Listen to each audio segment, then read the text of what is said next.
Hi, I'm Tony Russo, and this is In Case You Missed It from Kates-Boylston for the week ending Friday, January 31st, 2025. This episode is sponsored by Passages International. Looking for a way to honor your loved one while honoring the planet? Passages specializes in eco-friendly funeral products made from renewable, biodegradable materials. Whether it's a stunning willow casket, a biodegradable urn for scattering, or their unique memorial keepsakes, Passages helps create meaningful goodbyes that tread lightly on the earth. Join the movement toward greener funerals. Visit passagesinternational.com and discover how you can celebrate a life while protecting the planet for generations to come. Link in the show notes. We've got a couple really cool things coming up in the Thursday edition, February 6th edition of Funeral Service Insider, the newsletter. So I want to tell you about it just to maybe entice you if you're not a subscriber and give you a heads up if you are. The first thing is we have a debut column from a brand new columnist. He is in no way a brand new columnist, named Steve Lang. He used to be in charge of homesteaders, and now he's doing a bunch of other things that I will let him tell you about when he is good and ready. But what he's doing for us now is contributing the occasional article on Preneed. If you're not familiar with Stephen Lang, he has been kind of cornerstone for much of the pre-need industry, the insurance industry general, for decades. And this first column, I've already read it. I really liked it. It's not, it's not too over anyone's head. It's very straightforward. And I like the idea of someone from the inside, but with no longer any skin in the game, providing commentary. We very rarely, this is the first exclusively Funeral Service Insider column that we've run that I haven't typed myself. Everything else occasionally will have commentary that I pull from American Funeral Director if I think you guys need to see it, or from American Cemetery and Cremation. But Steve actually reached out to me and he said, if you're willing to have me, I'm willing to do some writing. And I can't tell you how excited I was to hear that. So make sure you take a look for that, and that is going to be to subscribe for subscribers only, so you should definitely consider subscribing. The other thing that we're going to have just a little piece on in the newsletter is the latest update on Matthews. Again, they're continuing to send a lot of back and forth, and I'm trying to kind of synthesize it. So, I mean, the bottom line of the argument is one group says they should be in charge and another group says they should be in charge. Both groups think they have very good reasons that they should be in charge, and they're leaving it up to the shareholders, basic election kind of stuff.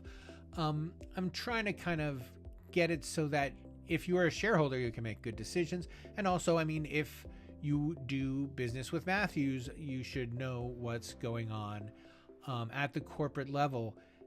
If nothing else, if you do business at Matthews, you should know that everyone is very serious about their vision for the future of the company.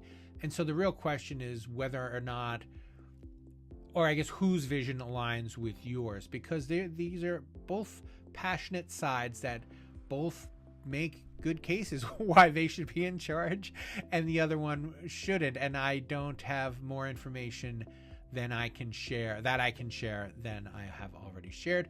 But what I have, I'm going to put in Funeral Service Insider on Thursday. The proxy vote is set for February 20th. And we'll start off with, I guess, as the first kind of piece of news, Matthews did declare recently a dividend. So did Carriage has also declared a dividend. And we'll put all of that in the show notes, links to all of the recent financial announcements from the big consolidators.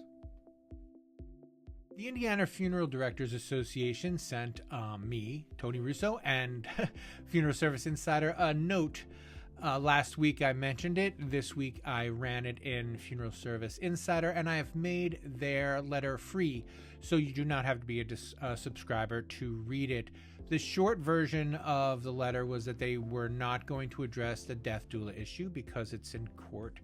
And then they took issue with my coverage of the alkaline hydrolysis issue in Indiana. They pointed out that if I had done my research, I would have seen that the Indiana Funeral Directors Association supported alkaline hydrolysis. And I guess the correction that I want to make here is I never said they didn't. What I said was that the Indiana state legislature continued to not pass it. It is a fact that I didn't know that they supported it all of the times that it failed, but all that means to me is that the legislature does not care about funeral service and funeral directors, and that is a problem. It's a problem not just because they're ignoring what industry wants when the industry lobbies for the passage of alkaline hydrolysis, which is nonsensical to me to ignore an industry that is asking specifically for something that is so widely accepted and ignoring it for 15 years. So that is a problem with the legislature. It is not a problem with the Indiana Funeral Directors Association. And I do want to apologize if you think I was accusing the Indiana Funeral Directors Association of blocking this legislation. I was just accusing the legislators of not passing it, and that accusation stands because it's still not passed. I hope that they're not the 50th state to pass it, and I will celebrate it if that happens to be the truth. The other issue, though, the death doula issue, is one that's not going away. And we used to have this joke, my wife and I, Kenny Rogers has no friends, because we were unhappy with the facelift that he had done to himself, and we said that a true friend would say, hey, this is dumb, don't do this to yourself. You're a beautiful iconic face, leave your beautiful iconic face alone, let it get old. And I think that this has similarities. I'm not going to pretend that just because the legislature, who doesn't care about the funeral business, is fighting for a law that ostensibly protects the funeral business, I'm not going to say that it's right, because the law isn't a great law, and if it fails, then that just brings lawlessness. And instead of protecting the funeral directors from a death doula industry that is completely unregulated, it's going to do the opposite, and it's going to supplant funeral directors with death doulas. And it can, like right now, 50 death doulas in Indiana can open up a business, and then it can start going to families and saying, this is how I would like to help you with your home burial. And it's legal. And the reason it's legal is because of this particular fight that suspended the laws. And, this is a don't shoot the messenger. I mean, shoot the messenger if you'd like, but that's not going to change the outcome of this poorly conceived and ill-fought fight, I guess. Anyway, that's all for Indiana from now on until there's more news on either the alkaline hydrolysis front or the disruption of funeral directors as a profession front. But whatever happens with either of those cases, I will report it the moment it reaches my ears, and then I will put links in the show notes.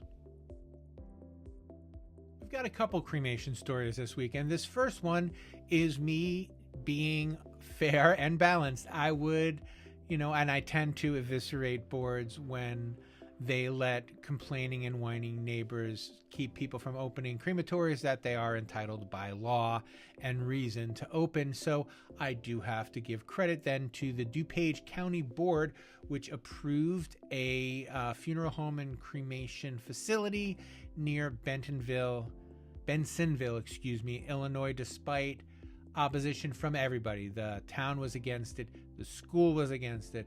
The park was against it.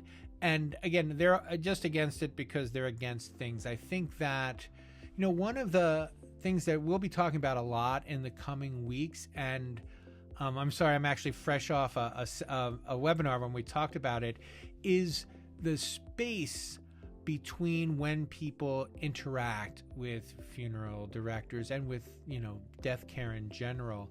And I think that people's picture of what happens at a crematory or what happens in a funeral home is just really rooted in, movies from the 1970s. And, taking down that stereotype is part of it. And I mentioned a story I have coming up about an aquamation center that eventually added cremation to it.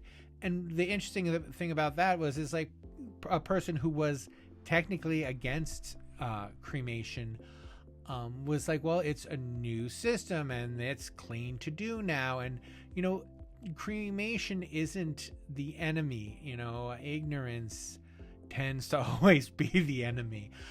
So I'm glad for this company that is going to be able to open its business. Probably 2026. We'll probably do more follow up on it as it goes through. But for now, link in the show notes to the story, which lays out pretty well why this funeral home and crematory was in the right place.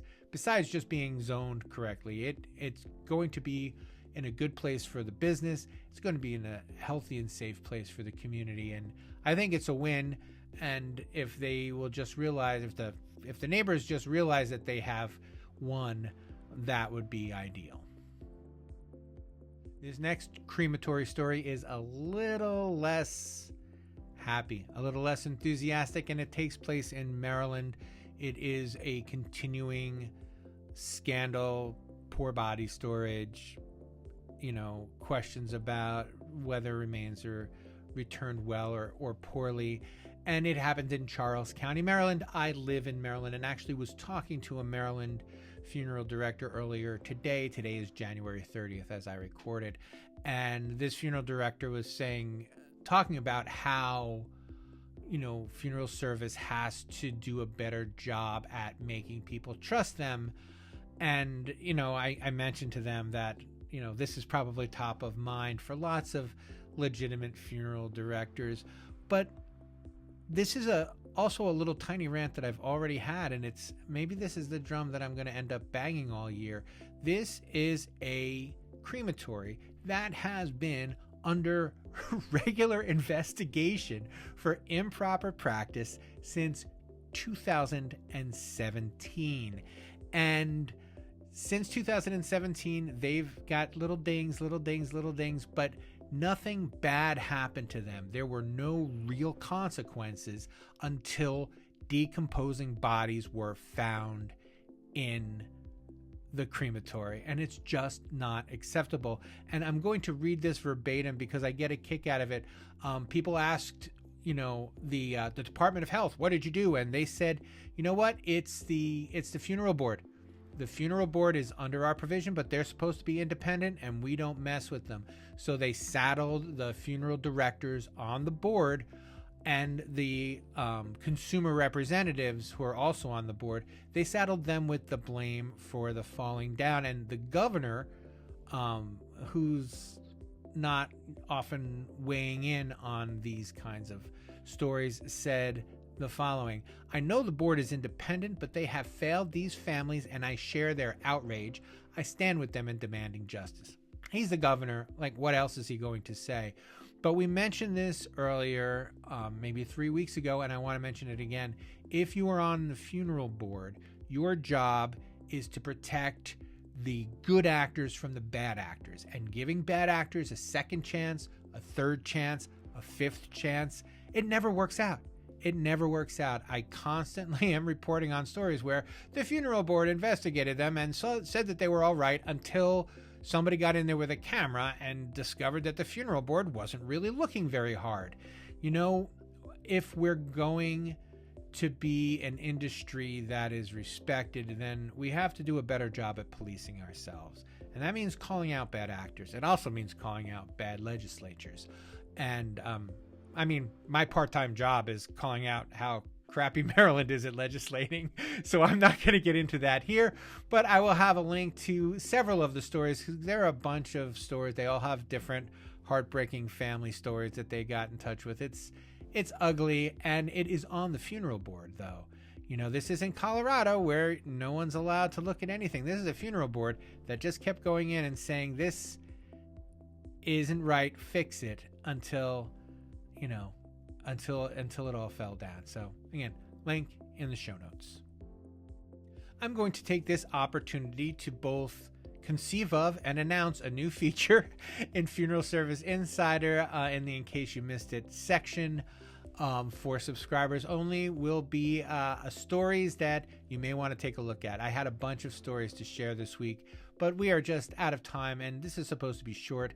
I don't want to take up your whole Friday morning with all my kooky news and my takes on it. So there are about 3 or 4 more stories that I'm going to provide links to so that you can take a look at them. But that is going to do it for this week.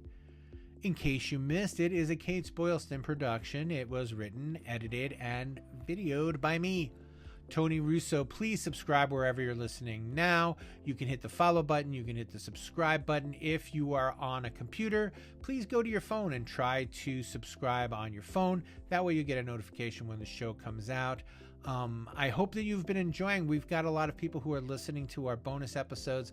Another great one coming up next week. I just put one out with Tanya, Dr. Tanya Scotisi of Miami-Dade College, and next week is another kind of personal fan favorite, Madeline Lyles of Afterlife Mortuary Services. So I hope you guys are getting a kick out of them. Thank you for the notifications, and thanks for the chastening. Several of you have reached out to me in defense of Indiana and saying that I was a little harsh.